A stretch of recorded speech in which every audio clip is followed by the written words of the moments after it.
At naumpisa na Jack, siya, yung Aguilar, lupa, pinsan niya. pinakatag na.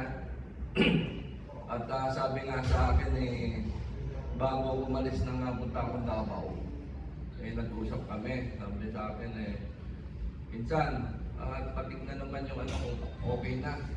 At may kausap nga ako, pinag-usapan ako na maganda siyang social din ng isang restaurant ko sa Tagaytay.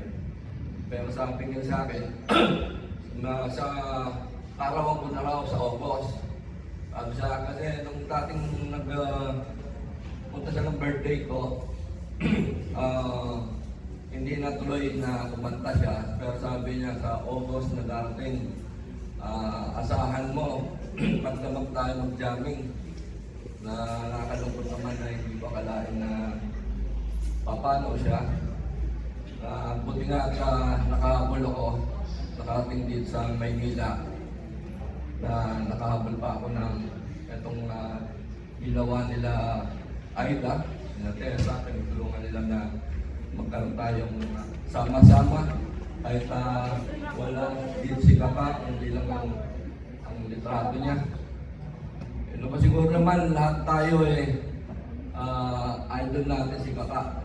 Simula pagkabaan mga bata, tsaka paglalaki yung mga matatanda. Sa dami niyang ginawang kanta na hindi makalimutan ng bawat isa.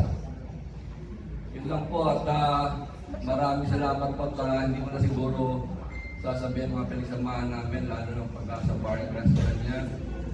At sa dating sanang Agosto at pagdasal lang po natin siya kahit na marami po dito sa mundo. Maraming salamat po.